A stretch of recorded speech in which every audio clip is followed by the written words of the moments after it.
The Harrisburg usually doesn't get homicides quite like this, right? Usually involves some sort of drug or known people or domestics. To have a random attack in Midtown, one of the more safer neighborhoods, if you will, in Harrisburg. So just your reaction to hearing that this gentleman was walking home from a wedding and was brutally attacked over the weekend. Yeah, I don't know if I accept your characterization of exactly what happened, but it's a serious event. It's a very disturbing and frustrating event for all of us here at the City of Harrisburg.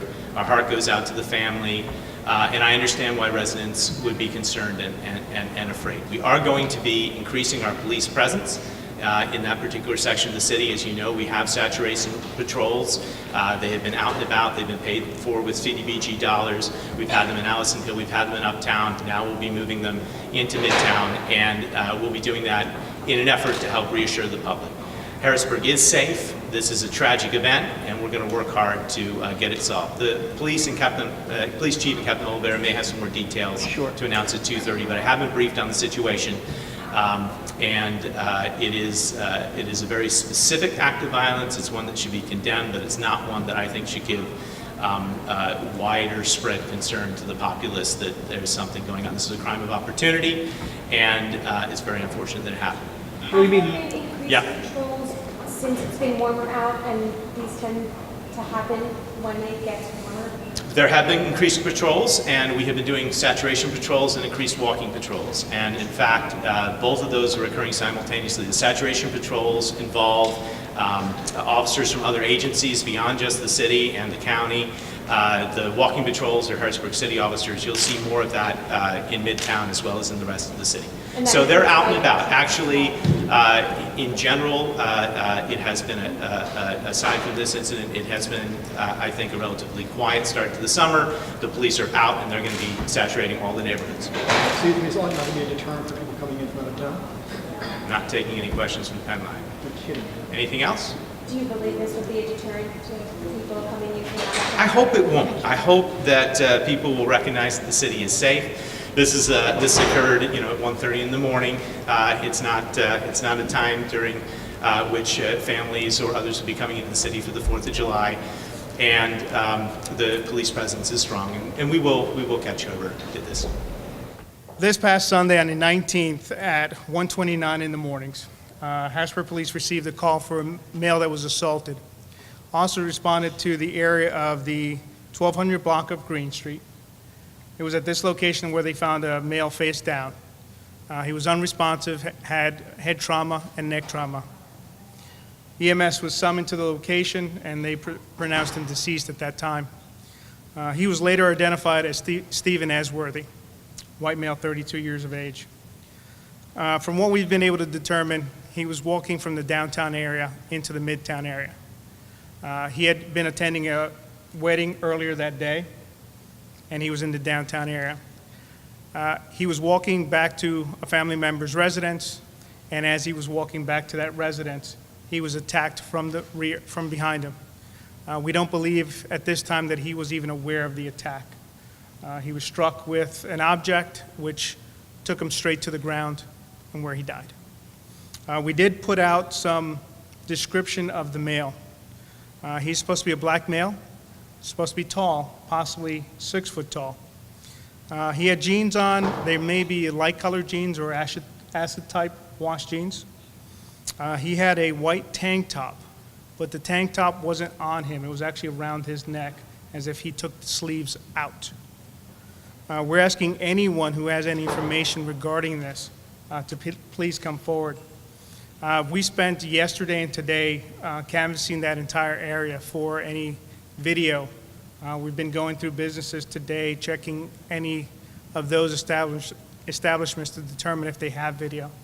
We're asking anyone in that area that we have not made contact with, and we've contacted quite a few in the last 2 days. If you have video system, please contact us. We will go out, we will search through the system to determine if the individual has been caught on your system, okay? Due to this and several other incidents that have happened in the area, we will be moving our saturation details into that area. As you all well know, back in March, we started having a rash of violence, and as we place those saturation details into neighborhoods, those neighborhoods begin to kind of normalize, but crime keeps on moving. So we will be focusing our saturation details into those areas. Before I take any questions, there is a statement here from the Esworthy family that I'd like to read. And before I read that, my heartfelt sympathy goes out to them. This was a senseless murder that did not have to take place. The Esworthy family greatly appreciates the outpouring of support they have received from friends, family, and the community. Steve will be remembered for the amazing man he was and the many lives he touched through his generosity and friendship.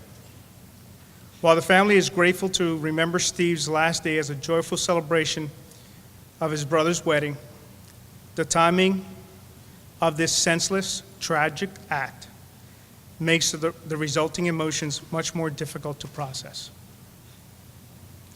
We hope his death will not be in vain and will prompt relevant, meaningful discussions and actions to keep Harrisburg safe.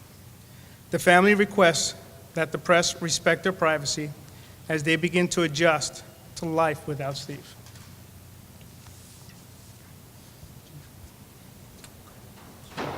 Questions?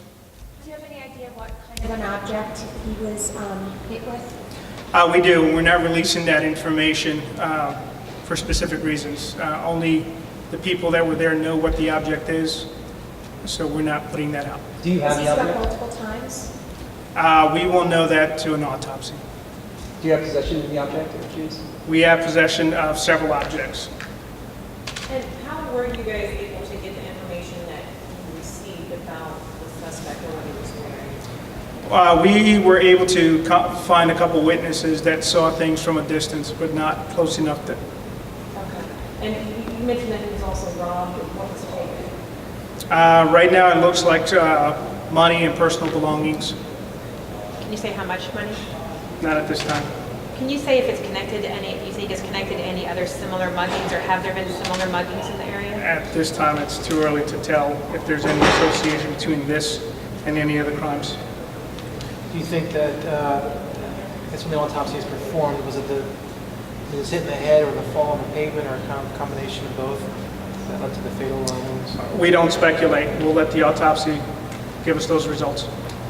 You also mentioned that he was intoxicated. Can you describe the importance of that detail in the police report? It made him, to this individual who, for whatever reason, felt that he had the ability to take someone else's property that someone else earned. He saw him as an easier target because of the intoxication. And that's not blaming the victim in any way. That's focusing more on the suspect, who is preying upon individuals who may not be able to defend themselves. And that's why we need the community to step forward. Someone knows who this individual is. Someone is friends with him. Someone is a family member to him. They need to step forward. Because if not, they're just as responsible because they're allowing this to happen in their community. And if this individual is not stopped, if he is not taken into custody, and he's not tried and placed into jail, he will do this to someone else. And you cannot claim that this does not affect every single person in this community. It does. And this is where the citizens need to stand up and take a stand. Because this is truly a senseless crime. This was an individual who was celebrating a family member's wedding and was just walking home. Was brutally attacked and killed for a little bit of property. Is there a reward money in place? I'm sorry? Is there a reward money in place? Crime Stoppers is offering up to $2,000 reward for any information that leads to a conviction in this case. Do you think that that's enough in this case to have somebody come forward? Or there's been talk about raising these rewards up and trying to get people to come forward? At this point in time, the money's there. It is your self-conscious that you have to deal with. If you know something and you don't do anything about it, do you have the right to complain when something happens to your family member? When you have the opportunity to stand up at this moment and say, yes, I do know something. And if somebody does know something, they can come to the police and be totally anonymous and talk to you guys without fear of retribution from the streets? Yes, they can come to us, they can contact our dispatch center, they can go to our Crime Watch portal, where you can also list an anonymous tip. There's multiple ways to reach out to us, for us to find out who did this. Any other questions? How many witnesses do you have? I'm sorry? How many witnesses have there been? We're not going to identify how many witnesses we have. I also spoke with the Salvation Army. I know that they had some video that wasn't, was it useful to you at all? I don't know. We have gone out to Salvation Army and we have collected what we needed to collect. And since, I'm assuming you guys believe that this was a totally random act. At this time, we're not assuming anything. We don't have enough information as to what caused this, other than it was an attack on him. So is there a message for that neighborhood in particular, Midtown should, I mean, they're very concerned, obviously, about their safety. Is there anything that they can do to maybe protect themselves or try to protect themselves in light of what's going on in that community? Be vigilant of your surroundings.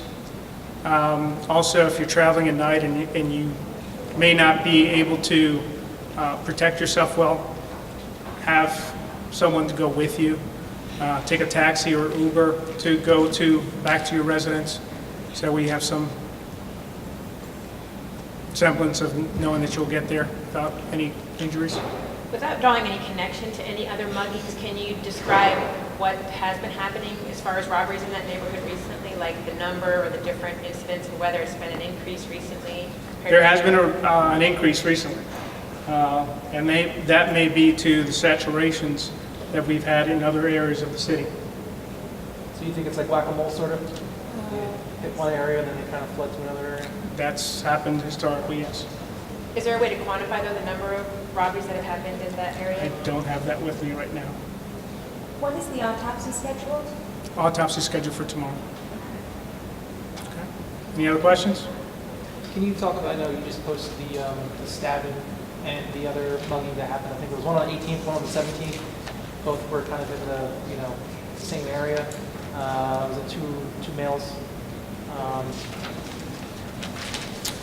On the 17th at 1:46 in the morning on the 1100 block of Susquehanna Street, we had two black males approach the victim. The victim was confronted by them. They were able to take his property. One of the individuals was described as having a tattoo on his neck that read Faith. There was very little description on the second individual. I don't have on here exactly what was taken. The second incident, or actually the third incident, was a stabbing on the 18th at 1935 hours on the 2000 block of North 3rd Street. In this instance, there was two black males. One was about 5'6", medium skin, about 180 pounds. In his 20s, he was wearing a white t-shirt. Second individual was 5'6", light-skinned, weighing about 160 pounds, also in his 20s.